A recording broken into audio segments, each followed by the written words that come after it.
Let's go to the line now and bring in not only one of the voices of the Big Ten, but now the new play-by-play voice of the Atlanta Braves, well-deserved, Brandon Gowden.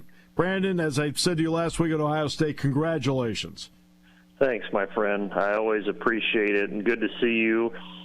Tracking you guys closely, obviously. Frustrating loss, I know, against Rutgers. And I'm sure we'll get into some of that bubble discussion, but it's that time of year. Yeah, it is that time of year. You had Northwestern Maryland yesterday?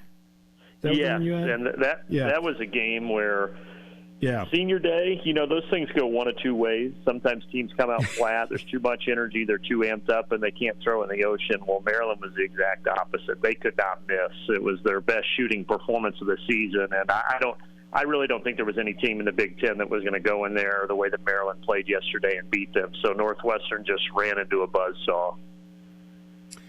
I thought you made an interesting comment yesterday that in talking with the Northwestern people, or at least maybe it was a sense, that for the first time in the history of the program, they're sitting in February, they're in. Yep. Right? And that maybe has relaxed them in a lot of ways in terms of maybe attitude, looseness. Is that how you viewed them? 100%. Yeah, Chris Collins said that. They're not, now it's just all about seeding. They're in. They can't play themselves out at this point at 20-9 and 11-7 with some of the wins that they have. And when they made their only other tournament appearance in 2016-17, they kind of sensed that they were in the last couple of games, but they weren't able to breathe with the ease that they are right now. And plus, they know that they've been in the tournament before, even though it's only once, and now to have that berth secured, I think Chris Collins just feels like they're playing with house money a little bit, and you've been able to see that. In the first half yesterday, Maryland played unbelievable, and Northwestern was right there with them, just playing loose and making shots. And they just seem to be playing so much freer than they have in years past. And look, when they lost, and Pete Nance and Ryan Young, story's been told many times this year, nothing was expected of them. And so now I think that they've kind of just taken this underdog mentality, and they've been riding it all season, and it's been a pretty good wave to ride for them here all the way as they'll go into the NCAA tournament. What has Chris Lowry, the addition to the staff of Chris Lowry, meant to Chris Collins in Northwestern? Oh, it's huge. I mean, that defense it's just night and day. And look, you don't want to say that the players and the buy-in and Collins had nothing to do with it. Obviously they do. They're all part of the same system here. But Coach Lowry, who has head coaching experience in his background, was a good head coach at Southern Illinois and then a long time at K-State under Bruce Weber. He's got a good pedigree. Defense has always been in his DNA. And here's a random fact for you, Steve. He went to my high school, Evansville Harrison High School, so that's even more reason to like Chris Lowry. But no, in all seriousness, he has been tremendous, and their defense has been as good as I've seen a Northwestern defense in my time covering the Big Ten. It's been fun to watch. Well, if he's from that high school, he's got to be. Come on. Well, so Steve, here there's one other Big Ten legend. I'm not a Big Ten legend, by the way. But the other one that went to Evansville Harrison High School, Calbert Chaney, of course, the Indiana guy. All-time, so there you go. All-time leading scorer in the history of the Big Ten. Yep. And so I did not break his record when I came along in Harrison. Don't worry. Okay, I'm going to look that one up. I just want to, because you do not like to brag. So I'm going to look it up myself. But obviously you keep a close eye on Micah Shrewsbury because the two of you go back a long way, back to your time at Butler. Obviously yesterday was a tough day for Penn State, and let's give Rutgers credit. They fought their way and clawed their way back in and won the game. But when you look at a Micah coach team, and now you've had a chance to see him as a head coach in this spot, what have been your thoughts? Yeah, I mean, I think he's great. The thing that there was a time where I didn't know if he would ever get a head coaching opportunity. And you may say, well, what do you mean? He's only 46, 45 last year when he got the job. But there's some of those guys that become such good assistants, and they're the guys that some people say, they're not going to win the press conference. They're always going to be the assistant, never the head coach. So I was just thrilled for Micah when he got the job because being around him and knowing how much Brad Stevens relied on him for X's and O's and game prep, if Brad Stevens is going to think that highly of somebody, that they think that they're that good, then they can be a head coach. And I think what you see with Micah is he's just incredibly smart. We talk a lot during the broadcast about the plays that he draws up in key situations.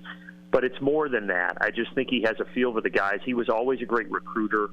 Players just really always gravitate to Micah and like playing for him, and I think that there's a lot to be said for that. I know, I get it. Penn State fans, it's been, here we go again. You know, I understand. They kind of feel like they went through this, and they've gone through this many seasons where they're close, but they can't quite get over the hump, and I'm sure a lot of the fan base is saying, well, here we are again. We're right there, got a chance at a bid, but we're stumbling a little bit down the stretch, and we might get left out. And I know as of today, they're either just in or just out, depending on which bracketologist you look at. But I would hope that fan base says this is year 2 of Micah being there, and with what they've been able to piece together, I think it's pretty impressive. I do. And so I'm a supporter of him. And I'm hoping that this team can get a couple of wins here late and get into the NCAA tournament. But even if that would not happen, I think you've got to look at this as it's year 2, and they've got a really good recruiting class coming in next year, that the program truly is trending in the right direction. Gee, I've done this job for 41 years. I never noticed the fans feeling that way. Yeah. Preaching to the choir a little bit, huh? I never noticed.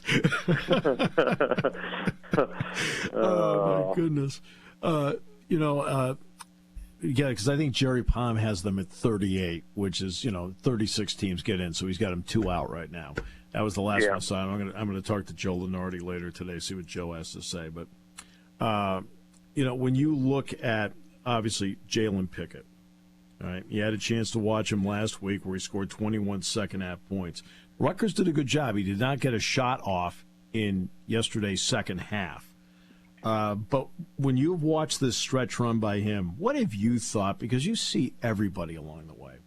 Yeah, and look, I don't cover the SEC, and I don't cover the ACC, and I don't cover the Pac-12. I see Big East and Big Ten every week. Yep. For my money in those conferences, and it would be hard-pressed to convince me that there'd be somebody else in the country that I'm about to say this about, most underrated player. And we get why he's underappreciated, and it's not fair. It's because he plays for Penn State, and it's just not seen as a high-power basketball school, and they don't get the national attention that they deserve. But, it's just silly to think that a guy like him is in the top 10 in the conference in all 3 major categories, points, rebounds, and assists. Only guy that can say that. He's obviously top 5 in the country in assists. I mean, he does so many things, and he does it with such coolness. I mean, he never is sped up. He always gets to a spot in the post and either somehow scores or distributes. It never even looks like he's breaking a sweat out there. He's just such a joy to watch. And above all that, you talk to Mike, and of course, Steve, you know this. You're around him all the time. I'm not. He's a good guy. Just a guy that you want in your corner, a guy that you want help leading your program.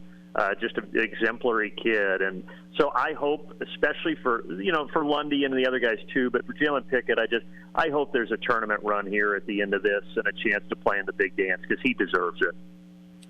One last one. You live in the Atlanta area.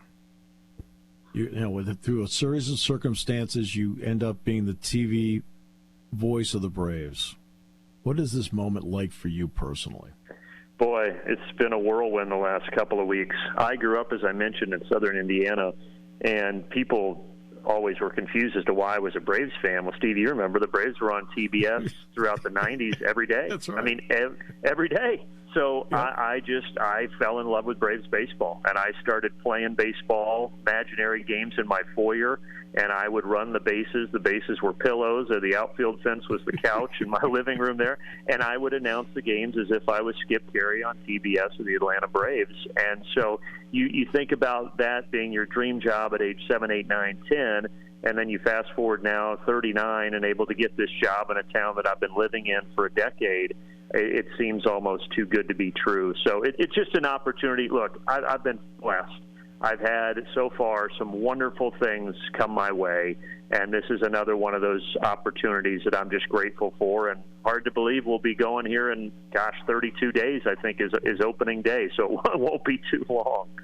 And it doesn't interfere with your other work. It's going to be about 100. I mean, Brandon and I already talked about this stuff, so it just doesn't interfere with. That's why I'm not going to sit here and pretend I've got this mystical. Okay, Brandon and I talked last Thursday about this, but it doesn't interfere with the other stuff. It fits seamlessly into what you're doing, and I think this is so good for you. Well, thanks. Yeah, I mean, football. The only month that's really affected is September. And I'm trying to work through that now and see what that means. But everything else is good. And, growing up in Indiana, I loved hoops. I mean, we were just always around basketball. I played it growing up. So to be able to keep the basketball schedule like I am able to, that makes it just a win-win. Well, it's a win-win for a lot of people because you know what? I always love when really talented people are really great people. That's you, and I'm thrilled for you. So congratulations. Thanks so much, Steve. I really appreciate it, my friend, and look forward to seeing you in Chicago for the Big Ten tournament.